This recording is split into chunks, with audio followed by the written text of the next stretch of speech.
Bismillah. Assalamualaikum warahmatullahi wabarakatuh.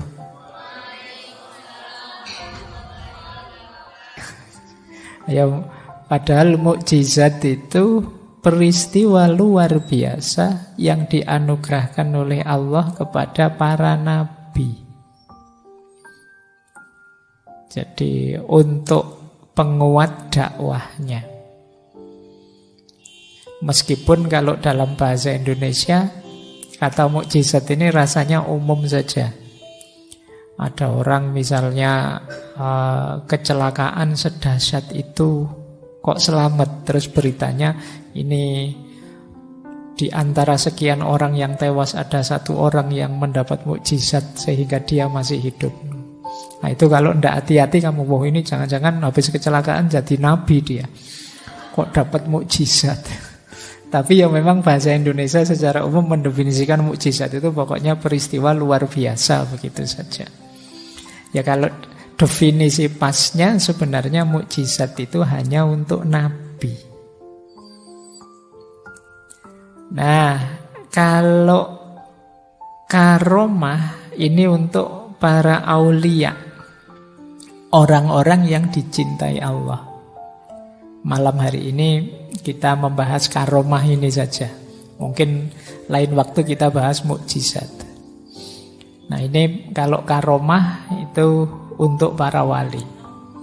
Masih ada lagi ma'unah. Ma'unah itu untuk kita, orang biasa-biasa. Kadang-kadang kita ngalami juga hal luar biasa. Kayak tadi kecelakaan begitu dahsyatnya tapi masih selamat, masih segar bugar. Itu sebenarnya pasnya ya ma'unah. Jadi peristiwa luar biasa yang diberikan oleh Allah pada orang biasa. Ada lagi nanti namanya irhas. Irhas ini peristiwa luar biasa yang diberikan pada calon nabi. Jadi orang yang nantinya oleh Allah diberi wahyu untuk jadi nabi itu sejak awal, sejak kecil memang dijaga oleh Allah dan terhindar dari bahaya, dilindungi dari berbagai musibah, bencana dan lain sebagainya. Ini namanya irhas. Seperti Rasulullah itu waktu sebelum beliau mendapat wahyu, misalnya berdagang kemana melalui padang pasir, itu selalu ada awan yang menaungi sehingga tidak panas. Itu namanya irhas. Nah kayak misalnya malam hari ini kan suasananya agak panas, agak sumuk, tapi mungkin ada kok sendirian, saya seger-seger aja Pak, dingin Pak. Itu mungkin, tapi bukan irhas, kalian bukan calon nabi. Ini namanya ma'unah. Nah kalau kalian, kita ini orang biasa, namanya ma'unah. 4 yang atas ini positif, luar biasa tapi positif. 3 yang terakhir luar biasa tapi negatif. Ada namanya istidraj. Istidraj itu peristiwa luar biasa yang diberikan oleh Allah pada orang-orang yang negatif, orang jahat, orang banyak dosa, orang banyak maksiat. Itu kadang oleh Allah diberi juga anugerah-anugerah yang luar biasa. Tapi ini dalam rangka biar dia tidak sadar-sadar, biar nanti menghukumnya mantep. Kayak kalian kalau ada temenmu ngapain, ya wes terus no, ayo terus no, itu kan kamu ancang-ancang sebentar lagi tak sikat kamu. Nah itu mirip istidraj itu begitu. Kamu diusuli temenmu terus kamu, ya tunggu aja, ayo wes terusin, tunggu aja. Ini kan, nah itu kalau kamu tidak sadar-sadar, padahal ini istidraj, itu pada saatnya ya habis kamu dengan murkanya Allah dan siksanya Allah. Ini namanya istidraj. Jadi maka ya yang untuk kita orang biasa, Pak saya itu padahal sholatnya masih bolong-bolong loh Pak. Tapi kalau saya ngomong itu kok mesti pas ya, mesti cocok ya. Jangan-jangan saya ini calon wali apa-apa ya. Enggak, ya itu mungkin istidraj saja dari Allah. Jadi memang Sengaja dibuat begitu biar kamu tidak sadar-sadar. Kalau diberi, diingatkan dengan musibah, bencana, mungkin kamu cepat sadar, ya Allah, aku dosa apa, aku kok begini itu. Tapi kalau diberi nikmat terus, nah itu dikasih istidraj oleh Allah. Nah, kamu malah terlena, merasa sudah benar padahal salah. Nah, ada lagi sihir. Sihir ini perbuatan luar biasa yang dilakukan oleh orang-orang jahat untuk tujuan jahat. Ini sihir. Kalau Imam Ghazali menyebutnya salah satu ilmu yang madhmumah, ilmu yang tercela. Jadi ada ilmu-ilmu yang sebaiknya kita tidak usah mempelajari. Itu namanya sihir. Ada lagi yang terakhir namanya ihanah. Ihanah itu peristiwa luar biasa yang diberikan oleh Allah untuk menghinakan orang ini. Jadi derajatnya malah turun. Luar biasa, tapi luar biasa negatif. Misalnya ada zaman Nabi itu Nabi palsu, namanya Musailamah. Ada yang membaca nama pasnya sebenarnya Musailimah, tapi ini pokoknya ini orang ini ngaku Nabi palsu. Satu ketika dia ada orang buta datang dan dia bilang, nanti setelah saya berdoa butamu akan sembuh, kamu bisa melihat. Tapi begitu ini orang ini buta sebelah matanya, begitu Musailamah berdoa malah buta dua-duanya. Nah, ini namanya ihanah. Jadi oleh Allah ditampakkan kehinaannya. Nah, kamu habis berdoa malah jeblok. Nah, itu ihanah. Jadi ini peristiwa luar biasa juga, cuma luar biasa mengenaskan. Jadi tidak selalu kalau istidraj, jadi memang luar biasa positif sebenarnya meskipun untuk orang yang negatif. Tapi kalau ihanah ini luar biasa negatif untuk orang yang negatif. Sama seperti sihir. Sihir itu kontennya negatif, tujuannya negatif, dilakukan oleh orang yang negatif. Jadi 3 yang terakhir ini memang keluar biasaan yang negatif.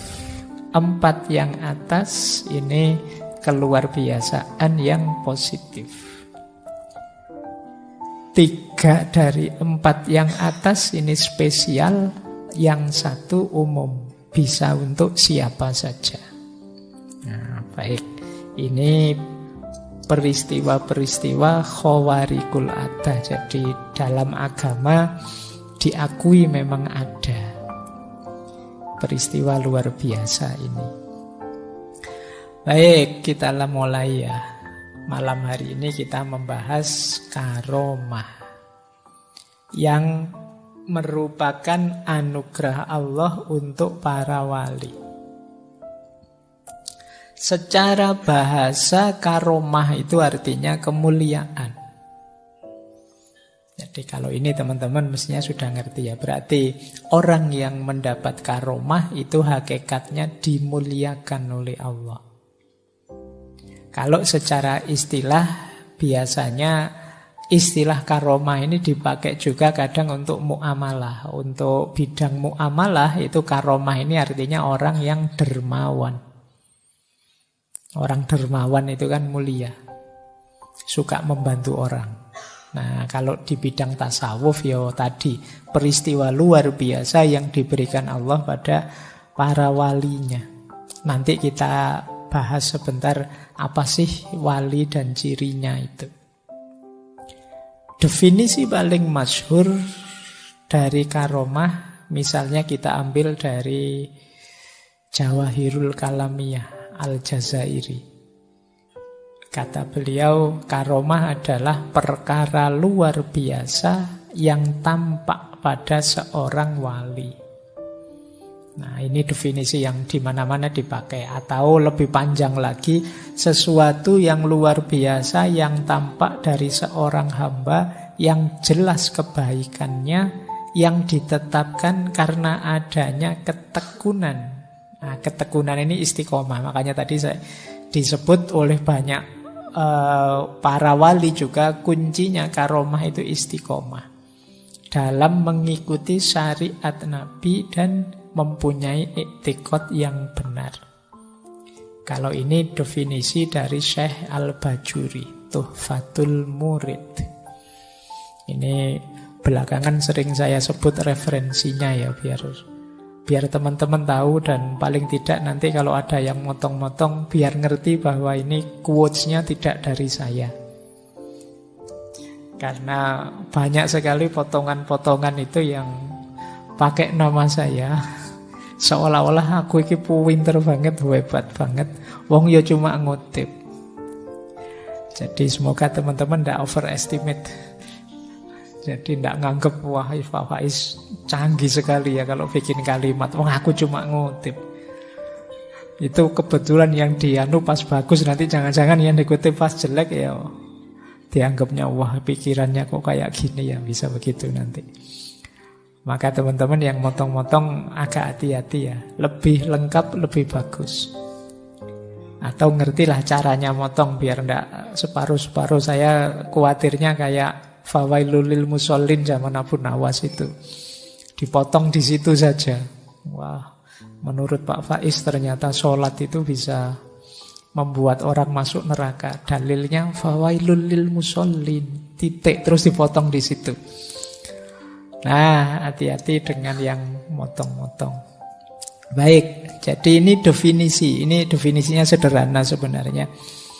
Ada banyak definisi yang lain dan panjang-panjang. Tidak saya bawa ke sini, saya khawatirnya tambah ruwet, teman-teman tambah bingung. Pokoknya intinya, perbuatan luar biasa yang berasal dari orang soleh atau walinya Allah, itu namanya karomah. Ada banyak dalilnya. Antara lain yang ini kita kutip minggu lalu, dalil ini surat Yunus ayat 62 sampai 64. Ala inna awliya Allahi la khaufun alaihim wa la hum yahzanun.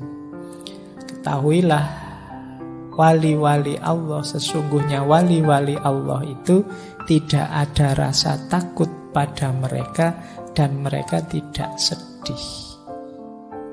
Yo, dengan ukuran ini saja insya Allah saya dan teman-teman semua bukan wali. Wong kita gampang galau, kita gampang panik, gampang sedih, gampang takut.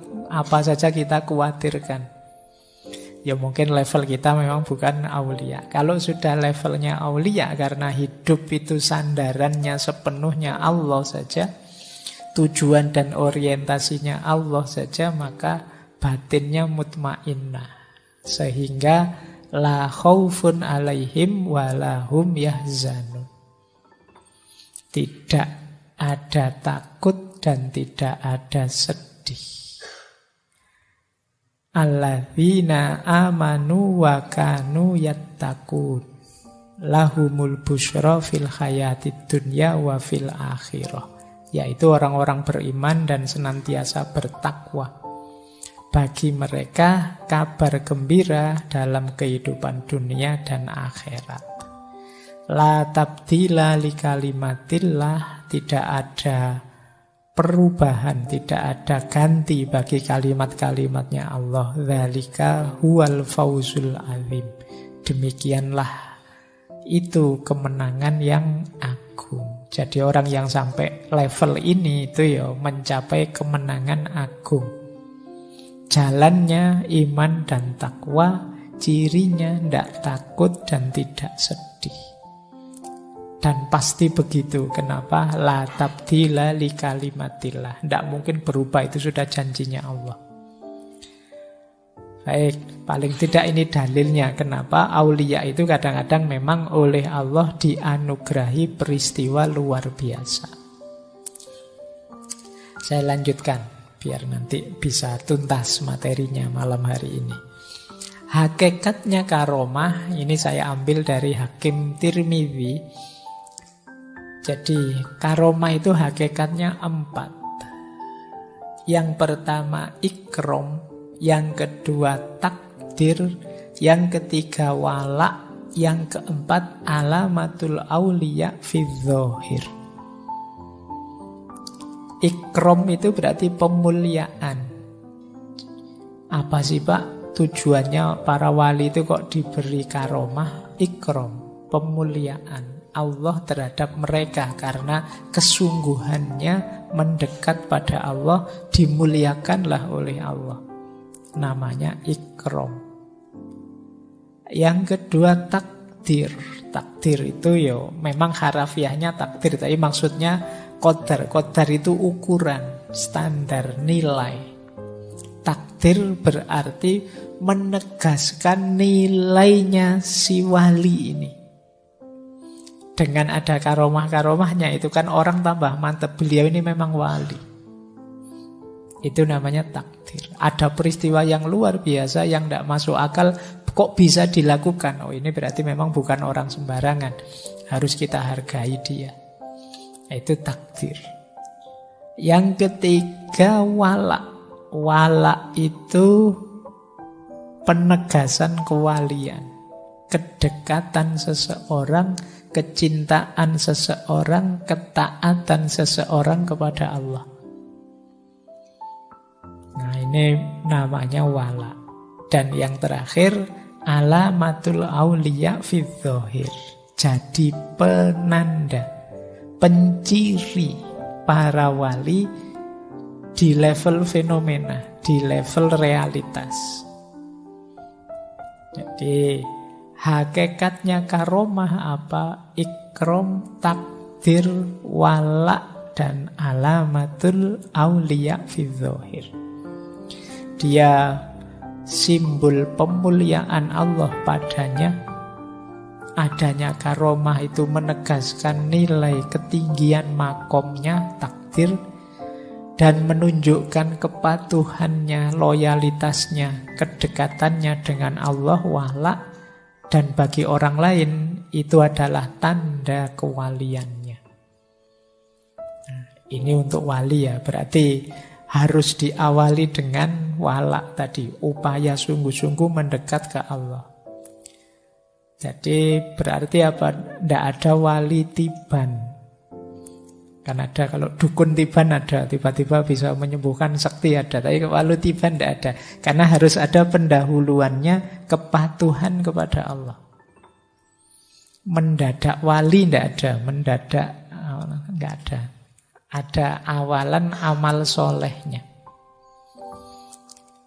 Baik, jadi ini hakikatnya karomah. Saya lanjutkan. Ini sebelum ke analisisnya ya. Ada pandangan manusia itu menyikapi kejadian luar biasa terpilah tiga. Ada yang ifrat, ada yang tafrid, dan yang ideal itu yang ketiga, yang hikmah.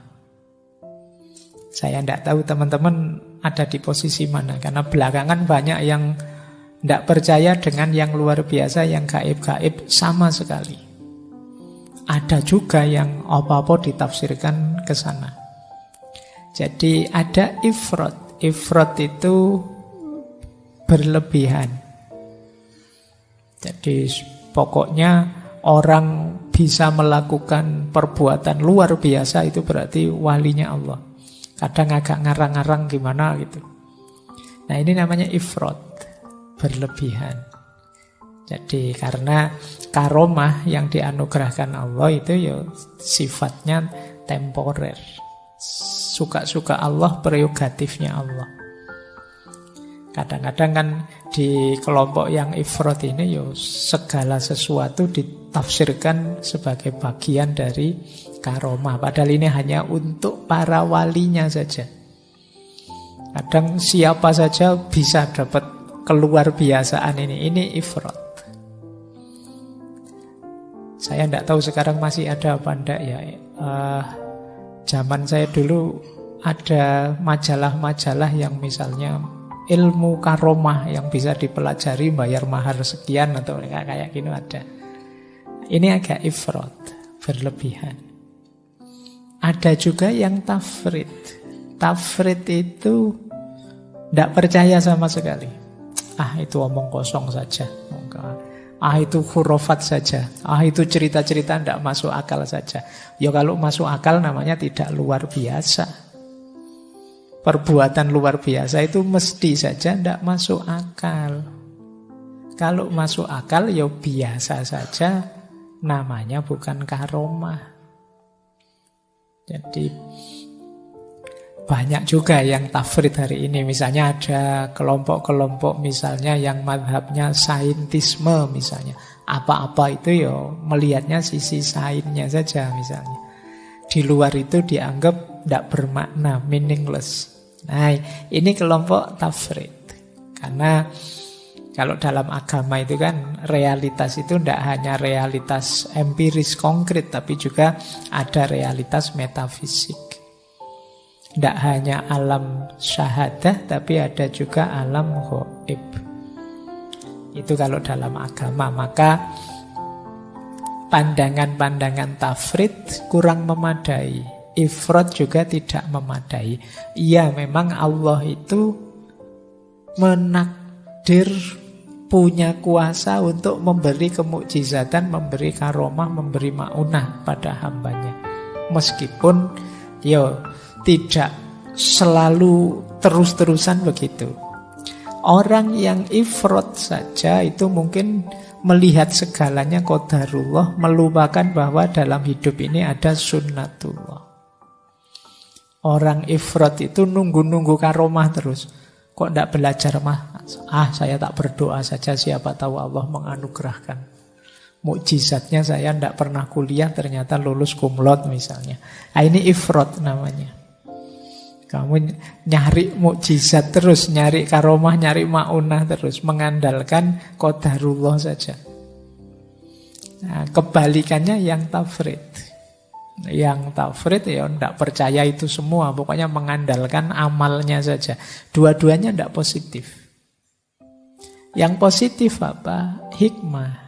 Ya hidup ini ada sunnatullahnya, tapi jangan lupa kalau Allah ridho, Allah bisa intervensi dengan qadarullah, antara lain dalam bentuk karomah atau ma'unah. Ini yang disebut hikmah. Pak kalau mengikuti kemampuan saya, paling saya lulus itu IP-nya cukup lah pas-pasan 3. Nah, maka saya serius belajar. Kok dilalah bisa cum laude. Yang di atas 3 itu bagian dari ma'unahnya Allah. Nah, itu cara menyikapinya begitu. Jadi banyak yang tafrid, banyak yang ifrad. Banyak yang mengeluh, orang Indonesia itu isinya suka kelenek-kelenek saja, suka tidak bisa fokus di sains. Kemajuan itu sains lah. Iya. Dalam hidup ini ada sisi saintifiknya, tapi juga jangan lupa hidup itu tidak se-eksak itu ketika berhubungan dengan manusia. Kadang-kadang kalkulasi-kalkulasi rasional kita bisa meleset. Di situ gunanya hadirnya Allah dengan qadarullahnya. Makanya rukun iman itu yang keeman, ya qada ya qadar. Qada itu nanti berhubungan dengan sunnatullah tadi, mekanisme hukum alam, pola-pola. Kalau yang qadar ini berhubungan dengan intervensinya Allah, prerogatifnya Allah untuk menakdir apa, memutuskan apa untuk kita. Baik, ini untuk bahan renungan teman-teman, selama ini saya ada di mana. Atau jangan-jangan saya tidak pernah mikir gitu-gitu, Bapak. Pokoknya pikiran saya di luar itu. Padahal itu bagian dari keimanan sebenarnya, yang qada qadar tadi ya. Baik, kita lanjutkan. Nah, ini menarik. Ada pertanyaan begini. Kenapa sih kok kita harus mendengar cerita wali-wali, mendengar cerita karomah-karomah, yang kadang-kadang di sini siwa itu cerita-cerita khurafat saja, cerita-cerita ngarang-ngarang saja. Dianggap ngarang karena tidak masuk akal. Padahal saya bilang tadi mesti tidak masuk akal, karena itu kejadian luar biasa. Dan Al-Quran di surat Yusuf menjelaskan laqad kana fi qasasihim ibratun liulil albab. Dalam kisah-kisah luar biasa tentang mukjizat, karomah dan lain sebagainya itu ada ibrah, ada pelajaran bagi orang-orang yang ulul albab. Mata hatinya hidup, tidak sekedar mata pikirannya. Al-Quran itu kan ada ulil absor, ada ulil nuha, ada ulil albab. Yang ulul albab itu lub itu hati, basirah. Baik, jadi kenapa ada cerita-cerita wali karomah yang luar biasa? Ya karena untuk ibrah bagi kita, biar tidak terlalu terjebak pada mekanisme duniawi. Makana hadisan yuftaro. Semua itu bukan cerita-cerita yang dibuat-buat, asli itu. Nabi Ibrahim dibakar kok tidak mempan, asli itu. Ashabul Kahfi 309 tahun tidur masih utuh, tidak bertambah tua, asli. Makana hadisan yuftaro. Nah, bahwa itu tidak masuk akal, Pak. Itu pakai ilmu biologi manapun, fisika manapun, tidak nyambung. Iya, wong itu namanya karomah. Makana hadisan yuftaro. Walakin tasdiqal ladzi baina yadayhi. Tetapi membenarkan apa yang sedang dihadapi. Wa tafsila kulli syai' dan memerinci segala sesuatu. Wa hudan wa rahmatan dan juga sebagai petunjuk, wa rahmatan dan juga sebagai bentuk kasih sayang Allah, rahmatnya Allah liqaumi yu'minun, bagi orang-orang yang beriman. Jadi kalau ada yang tanya, ngapain sih Pak cerita-cerita yang tidak masuk akal begitu? Iya, tujuannya apa? Untuk menyadarkan kita, jadi pelajaran bagi kita bahwa hidup ini tidak seeksak pikiran kita dan yang tampak di depan mata. Ada banyak yang kadang-kadang tidak terduga. Maka jangan putus asa, juga jangan lalai. Karena kadang-kadang kalau kita menganggap hidup ini hanya sesuai kalkulasi akal kita saja, mungkin hari ini kita harusnya sudah putus asa. Ada banyak sekali masalah dalam hidup ini. Tapi kenapa kita tidak begitu? Kita yakin ada Allah. Kita yakin punya Allah. Orang kok sedih terus-terusan, stres terus-terusan, marah terus-terusan, kecewa terus-terusan. Ini sebenarnya dia lupa bahwa dia punya Allah. Nah, maka kalian yang sedang galau, tidak move on lama, kamu lupa bahwa ada Allah. Jangan putus asa. Jangan dikira meleset targetmu yang satu terus hidupmu hancur. Kamu bisa bikin target yang baru. Masih ada Allah.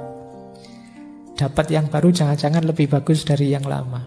Di kampus ini kena DO, siapa tahu nanti di kampus yang baru DO lagi. Nah, ya enggak apa-apa itu. Itu namanya nasib. Baik, kita lanjutkan ya. Contohnya banyak. Itu dalam Al-Quran yang jelas, misalnya ada cerita Sayyidah Maryam, ibundanya Nabi Isa. Yang ini memang sejak dalam kandungan orang tuanya bernazar mendedikasikan beliau untuk Allah saja. Nah, ini hidupnya memang dijamin oleh Allah. Makanan selalu datang dari langit. Dan itu tidak milih musim. Kalau dalam ceritanya makanan buah-buahan musim dingin bisa dihadirkan di musim panas, buah-buahan musim panas dihadirkan di musim dingin. Tidak musimnya duren, kalau memang pengen duren ya duren datang. Tidak musim rambutan, pengen rambutan datang. Nah, itu diantara karomah untuk Sayyidah Maryam. Ini sampai Nabi Zakaria Heran, pamannya heran. Ini makanan dari mana?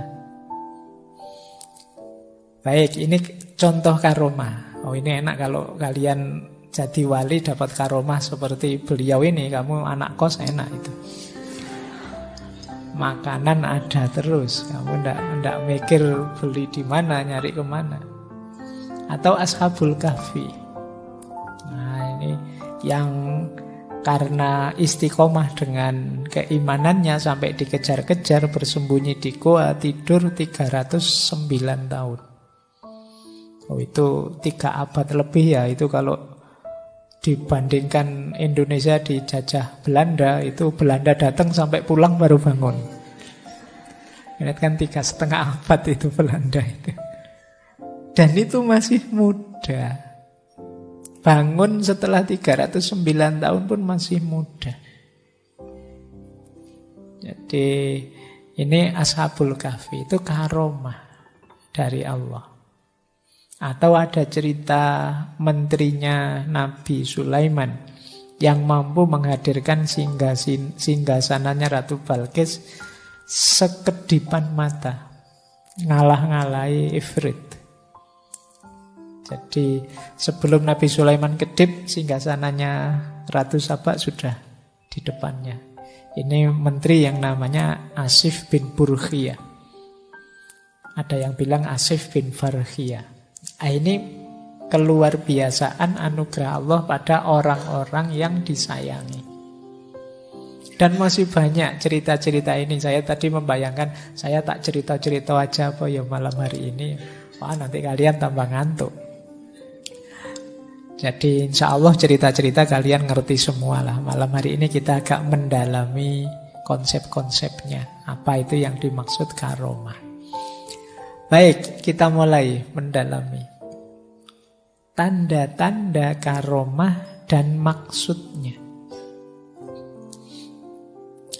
Sesuatu, ini bagi kita yang tidak mendapat karomah, untuk menilai ini karomah benar atau istidraj atau apa. Yang pertama apa? Orang yang menerima ini memang orang soleh. Itu karomah. Bukan berarti kayak kita tidak terlalu soleh, ini tidak mungkin luar biasa. Tapi kalau yang untuk kita kan namanya ma'unah. Tapi kalau itu karomah, pastikan ini orang soleh. Jadi Pak, tetangga saya itu tidak pernah sholat loh Pak, tapi karomahnya ya bukan karomah kalau itu. Jadi karomah itu hanya untuk wali-walinya Allah. Berarti dia harus orang soleh. Ada lagi yang kedua, tidak secara khusus berdoa, meminta, melatih diri untuk mendapat keistimewaan itu. Jadi ini memang insidental, diberikan langsung oleh Allah. Maka yang latihan-latihan, Pak saya latihan biar tidak mempan dibacok, Pak saya kayak gitu, itu mungkin ada, tapi namanya bukan karomah. Karomah itu memang sesuai kebutuhan saja. Ketika Allah menganggap kekasihnya ini butuh, itu diberi saat itu juga. Dan itu nyambung dengan ciri ketiga, tidak bisa dipamerkan, tidak bisa disombongkan. Ya persis seperti ketika Nabi Musa mukjizat, tongkatnya dipukulkan laut, terus lautnya terbelah. Itu kan insidental, saat itu Nabi Musa diberi petunjuk, disuruh mukulkan tongkatnya di laut. Jadi sepenuhnya prerogatifnya Allah, kapan, di mana, seperti apa. Bukan latihan, juga bukan melalui riyadhah lama minta bisa ini, ya Allah saya minta bisa melihat yang gaib-gaib, ya Allah, bukan itu. Jadi karomah itu sepenuhnya anugerahnya Allah. Jadi ya tongkatnya Nabi Musa tadi setelah dipakai itu terus kamu coba, saya nyoba, ayo terbelah, besok nyoba lagi, ayo buat main-main gitu, tidak bisa dipamerkan. Jadi dia sifatnya insidental, memang anugerah Allah sewaktu-waktu ketika Allah menganggap kekasihnya ini butuh, itu diberi. Makanya tidak bisa dipamer-pamerkan. Tidak bisa kok, wah saya wali loh, coba lihat saya bisa jalan di atas air nih, itu dipamerkan. Tidak bisa begitu. Jadi ciri sederhananya orangnya memang soleh, bukan sesuatu yang memang diminta lama atau dilatihkan lama. Dan yang ketiga, tidak dipamer-pamerkan. Ini namanya karomah.